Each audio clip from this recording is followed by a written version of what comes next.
Are young men falling behind? New reporting from the New York Times points out some warning signs that young boys and men are struggling in many areas like education, mental health, and transitioning into adulthood. Research from the National Center for Education Statistics shows women outpacing men in college attendance. Of recent male high school graduates, about 57% are enrolled in college, compared to 66% of women.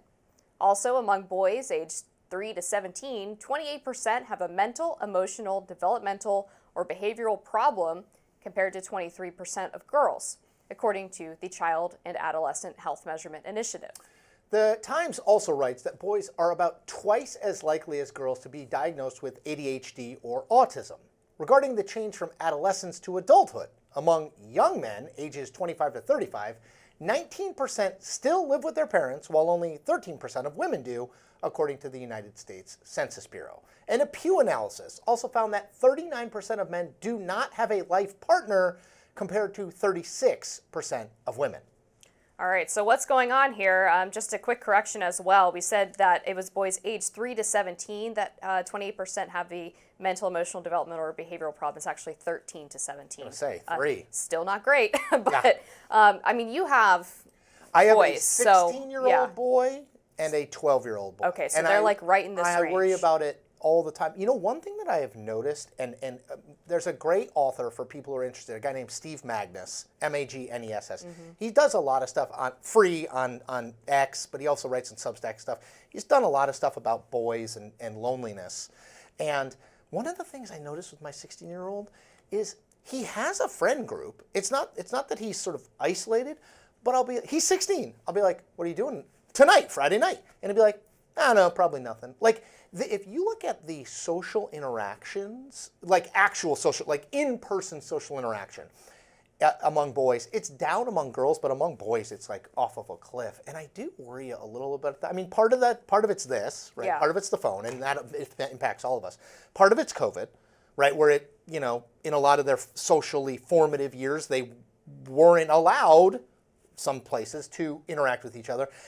But it does feel like whatever the brew that gets us to here is, I do worry about it. Because, my gosh, when I was 16 years old, there was nothing I wanted to do less than hang out at home with my parents. And my parents were lovely people. I was an only child, am an only child, but it was just the three of us. Like, I would have gone walking around my neighborhood just by myself rather than just hang out at home. And I think that so I do see this.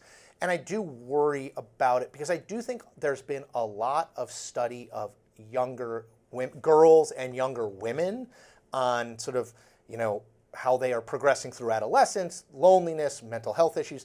And I do think there is some stuff with boys that we're just like, he's just a boy, he'll be fine. And it's like, well, I don't know. There's a lot of data out there at this point that says they might not be. You know, and I don't want to overanalyze it, but I see it in my own like lived experience that it's different than when I was 16 by leaps and bounds. Yeah, I mean, I definitely notice more conversation around young women, and to be fair, their diagnosis rates are increasing faster than those of men, but men still have the higher rates overall. And so because we're looking at trend lines for women and not the hard data point, the men just get totally left in the dust and no one's really talking about their issues. And I think that one of the things that I've seen, so my 16-year-old is a sophomore in high school, and we're just starting to have the kind of like, so what's the deal with college conversation? And one thing that's fascinating is you talk to the college counselors at the school is they're like, oh, these schools are desperate for boys. Because, you know, I'm looking at these numbers. 66% of women are enrolled versus 57% of recent male high school graduates. I actually think that is widening, and it's like, that is remarkable to me, that it's like, you know, oh, he's a boy, well, that could help. I'm like, really? And so again, I see it playing out. I don't totally know what we do with it. I want to get what you think about this, because one thing I worry a little bit about as a kid who was like into reading books, my boys are like much more sporty than I was, but into reading books, I worried a little bit about sort of the cultural signaling of like Dana White and Theo Vaughn and the kind of like, gotta be tough, go out there and kick butt. Like, I worry slightly that we're like recreating the like 1950s male, like men never cry. I'm not saying you need to cry at everything, though I do cry at some sad, particularly commercials with little kids in them, those get me.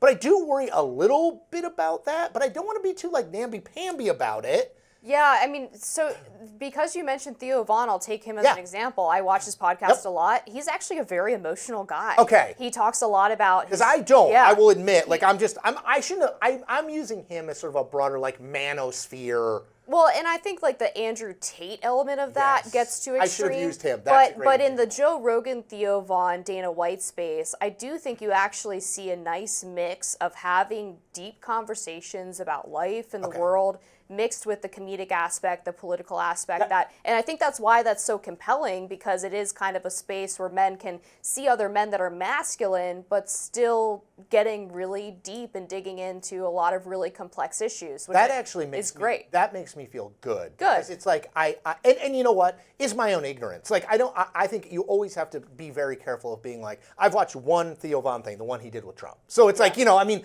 I think you have to be careful of being like, this is bad or this is good if you don't engage with it. Because I do think we live in this society, left and right, where everybody's caricatured. Like, it's like, oh, that person is bad. Well, when you meet that person and he starts talking about his grandkids, you're like, is he? I always tell people this. One of the nicest people I've ever come into contact in politics, Pat Buchanan. He's very pleasant. He is lovely. Yes. He'd remember my wife's name, my kids' names, ask me how things are going. Could he help me in any way? And you say Pat Buchanan to a liberal, and they're like, pitchfork Pat? I'm like, I gotta be honest, he's a lovely man. I love Pat Buchanan. Yes. He's wonderful.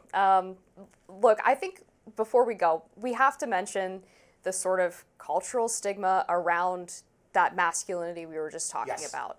The academic obsession with things like toxic masculinity, the idea that that there's a patriarchy, that women are oppressed and men are the oppressors, and they just want to dominate the entire society.